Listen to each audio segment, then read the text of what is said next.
So first of all, we're talking about DeMar DeRozan for the Chicago Bulls.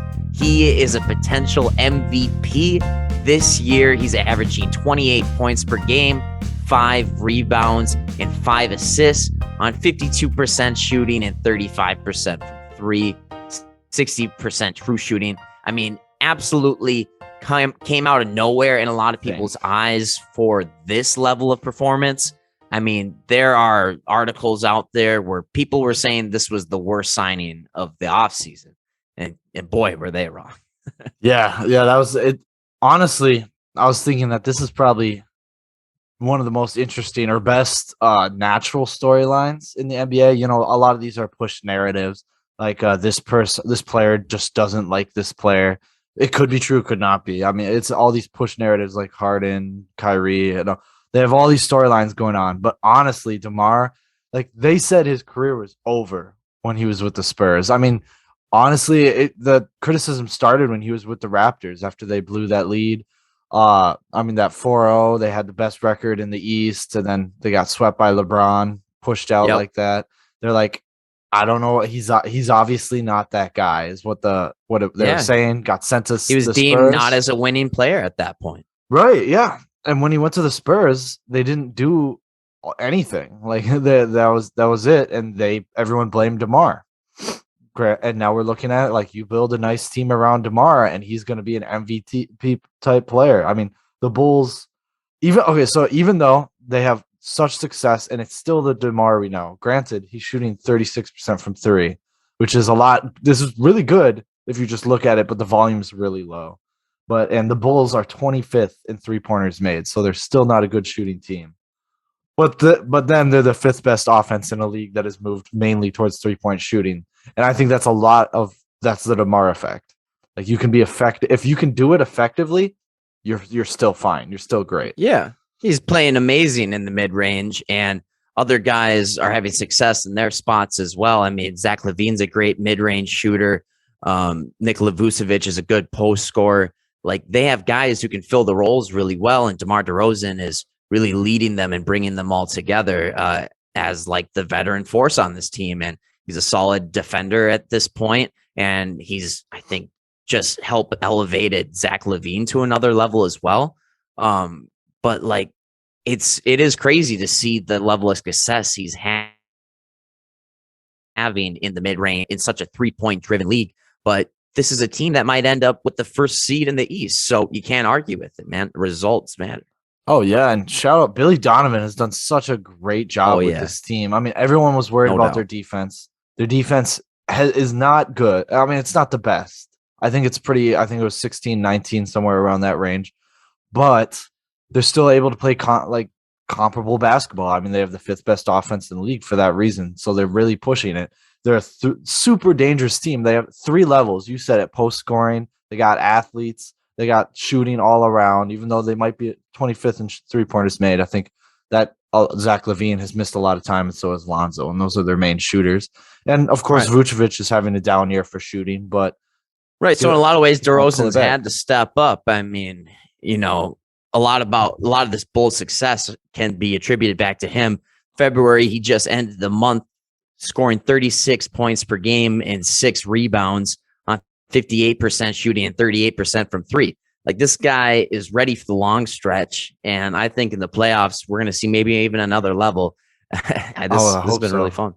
Yeah, he's been awesome. I mean, look at what was that streak he just had of like 10 games of 30 or more at least 50%. Insane. It was like 35 plus, and it was at over 50%. And in all but one of those games, he was actually over 60%. That's insane. That's awesome. Even better than advertised. So and this brings the argument of, is he most improved? Definitely. I mean, most MVP, most valuable player, definitely in top 3. For me, he is my MVP. You take him off the Bulls. Like this is the biggest factor for me for when thinking about MVP is take DeRozan off the Bulls. How good are they? They maybe don't make the playoffs. They didn't make it last year. Exactly. I mean, Lonzo's hurt right now. Caruso's hurt. Those were the 2 other big acquisitions this offseason. And they've missed so much time. Yeah. Take Joel off the 76ers and look at them. I mean, currently they still have Harden, but they're still a good team, still Harden. You take even Steph Curry off the Warriors. Granted, that's going to have a bigger effect, but you still got Clay, you still got Draymond. Yeah. Like, I mean, those are bigger effects for sure. But right. So he has the Bulls, biggest impact is my deal. And without him, like, he is the most valuable player. Without him, like, you can clearly see what he's done for this team and how valuable he is. Yeah.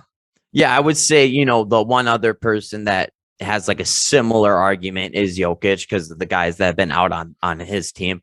But I think between either of those guys, that's who I think should be MVP at this point. DeRozan, I think if he can get the Bulls to the number 1 seed or at least stay as a top 2 seed, I think that, might be a better argument than if the Nuggets end up as like the 6th or the 7th seed. But it all depends on the record too, right? I mean, how far apart are their team's records? Like, we'll see. I think right now the Jokic has the lead for me just because his numbers are out there, but this is a case for DeMar DeRozan, and I could definitely see him winning. These are some crazy numbers for him. He's having, honestly, his best season of his career, which is as crazy as it sounds. That's insane. At what age? 32, 33? It's awesome. I think he definitely, if they make it to the 1st seed, I think for me, he's a lock. He's MVP because it is so tight. You're right. Jokic is doing great. I always have this thing. Like, I will not vote Joel Embiid while James Harden is his teammate, Like, yeah, that's the thing. They just added Harden. Like, it's going to be hard for Embiid to win it now, I feel like. And even, and Giannis, of course, Giannis is always in that conversation. I just think I have not seen there's a little voter fatigue there. Yeah, there's voter fatigue, and also just the team as a whole. I think you've just seen, like, the drive has taken away that they ramped up from last year and the year before. It's kind of just taken away, like they won their championship.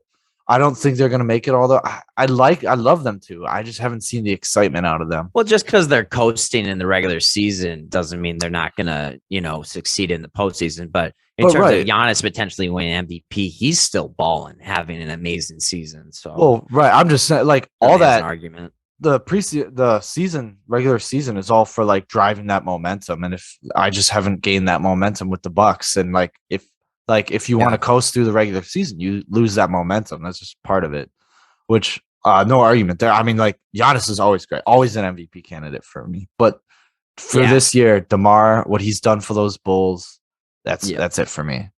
Yeah, no, I think DeMar needs to win this award. I think Giannis in general is going to be kind of like the next LeBron in terms of face of the league, and like he's always going to have great seasons. So, people are going to be like, well, he could be the MVP, but there was this other guy who had a great season who's never done it before. And it's like, DeMar DeRozan, who knows if he's going to have another season like this? Like, I want him to get his flowers for this. Yeah, and it's well deserved.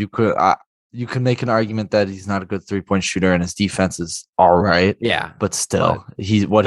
I mean, he's worked hard to improve those areas. Yeah, a lot. It clearly hadn't mattered, Yeah. And at this point too, like he's at minimum going to get 1st team all NBA. So, I mean, I'm happy for him on that, but he's got to be at least a top 3 MVP candidate or it's a crime, Of course. Yeah. I'm with you there. Hey guys, be sure to like and subscribe us. We're strictly ball business. We strictly talk NBA. We love it. You love it. So let's get above it.